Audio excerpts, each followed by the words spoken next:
So we commencing 3rd of June analysis. This is a NFP heavy week. If we just go on the calendar real quick.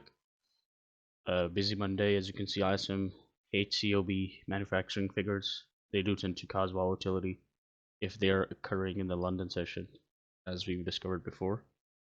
So as you can see, they're actually coinciding real close to each other. 8:15, 45, 50, 55, 9.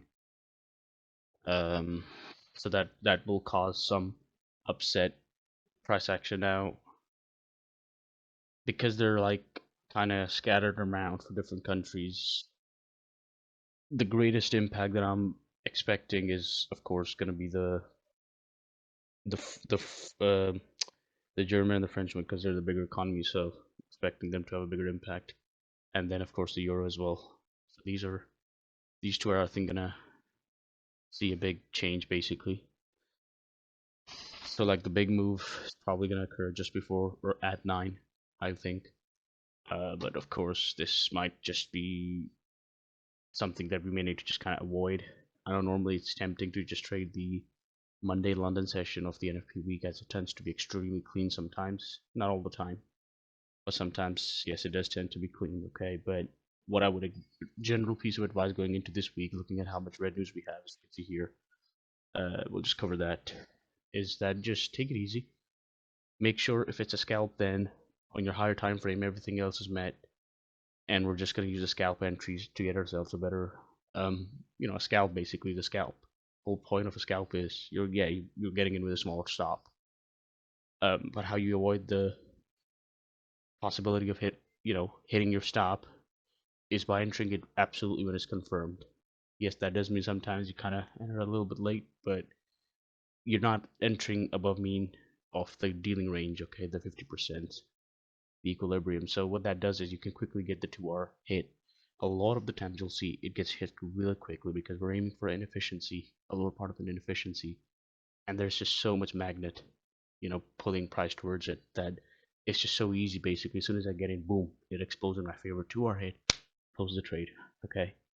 But this week I want you to just basically be really careful when you're taking a scalp. You want to make sure that you have the absolute best of the best conditions, everything in your favor, higher time 1 hour, 4 hour closures, 1 hour primarily in your favor, time of the day in your favor, possibly a raid on the counterparty side as well.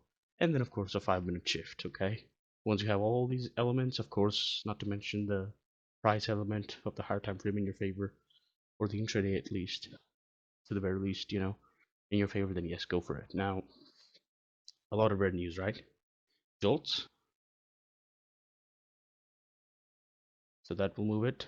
Then, of course, ISM again, HCOB again, S&P Global. Now, of course, not all of them are going to move it. I don't think S&P and these are going to move it much, to be honest. Just maybe a little bit of a wick.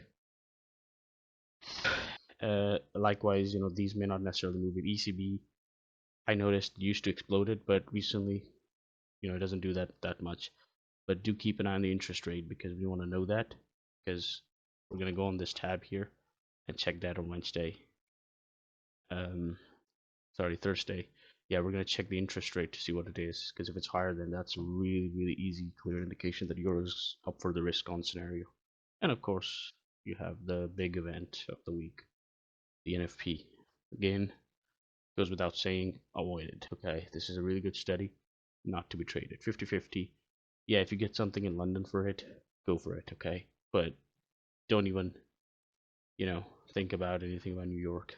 Again, my aim is to get it done by Wednesday. If I can get my target hit for the week for profit, boom, I'm done. I'm closing the charts. Or my expectations filled, then I'm closing the charts. Now come back on the charts. Now this analysis video might be a little bit longer, okay, because I want to discuss a few more things here. So, in my personal study, I've noticed since the last 2 weeks have been really slow, lackluster. That shows to me that I think I kind of understand why they're lackluster. Because something called range contraction occurs usually. Because you have a big red news, which is gonna wanna like really drive the price massively in one direction. I think it's lower, but I could be wrong. But we'll just go with that for now. Okay. So because it's gonna go do a huge one-sided move, I'm expecting this weekly candle, the next one coming up to be like this big, maybe fill the entire fair value gap, as a minimum expectation. I think it could absolutely override and go all the way here with the amount of news we have. But that's as a minimum expectation I'm holding, okay? So the reason you had 2 weeks that are lackluster like these, so this is an inside week and this is a yes outside week, but again it's not much movement compared to what average movement of the week is. The reason for that is range contraction. It's trying to entice and create liquidity on both sides, both buy side and sell side. So here, people might be thinking, okay, let's sell here, right? It's a premium and fair value gap filled, maybe order block hit, so we'll sell it, right? It should go lower. Guess what they do? Bring it down, reverse it, take these guys out. What that does is we took this liquidity, engineered this one as well, so people run long here now.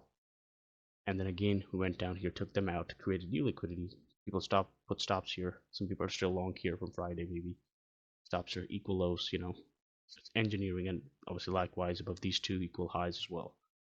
This now becomes a previous weekly high slash equal highs. So whole point of the low range weeks is to create liquidity for a bigger week that's coming in the future. Most of the time it's NFP, you'll notice. So that's why range contracts. In these weeks, like I proved before, it's you can still make a lot, a good decent amount of gains just by sticking to the intraday profile, knowing your high time frame levels, then going out, dropping down to intraday profile, session profile, and just scalping it, and just getting your pips and be out of it. 10, 12 pips most, and just get it done. So that's something on why some weeks are slower, low range compared to others. Now let's move on to the forecast part of this outlook. So there's a few things I'm actually keeping my eye on. First of all, let's just put this there. This will be a notable level because it's in the premium range. Now, because it's a violent week, it's got NFP. Normally, I wouldn't expect this price to go all the way up to then go down, but because it's NFP week, may possibly even cross this. Possibly, okay? It may not happen, but there's a chance. I think in an ideal world, what I like to see is 4-hour bodies not closing above the mean, and this is as much high as we go, basically, where the high of the week will reside. And then, of course, after that, I think we'll hit these and work our way lower into this bigger discount fair value gap. Now, that's the ideal scenario. I always state that. That's if price is really clean, everything, there's no manual intervention, which I think there's absolutely going to be a lot of it actually this week. But imagine if there wasn't any, then this is the ideal scenario you would be anticipating. That in a perfect world, it opens up Monday, Tuesday. They keep working on the premium range, even all the way up to Wednesday's last after New York session. Keep working on premium session because that's where the counterparty resides, and then crash it hard Thursday going into Friday towards these equal lows. 4-hour here, 1 hour here, weekly here, previous weekly low here as well. That's in the ideal world.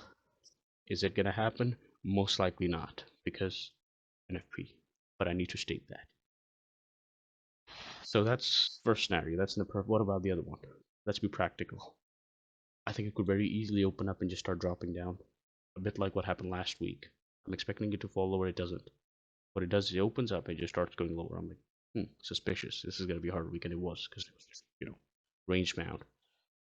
What can very easily happen is it might open up, starts going lower, takes out these two lows, may even make an attempt for this one. And you're like, So that was meant to be the target for the NFP, but it's not. If that happens again, all you got to do is, if you don't know where it's gonna go next, chill out.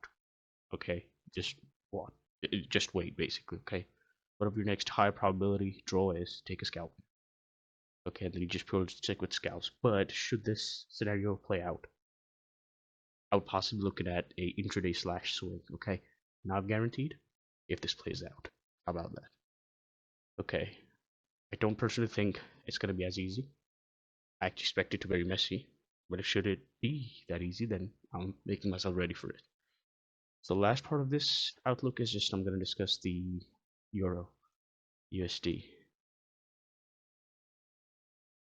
Let's just go on the 1 hour on the dollar as well.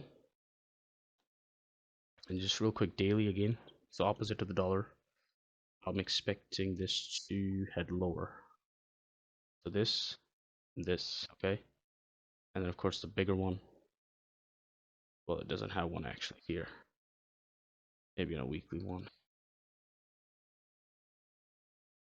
Yeah, as you can see, this is all cover. So what in this case we would expect then is this the SMT to be corrected in this previous weekly high. We rate it. So this is our draw on the week, draw on liquidity for the week.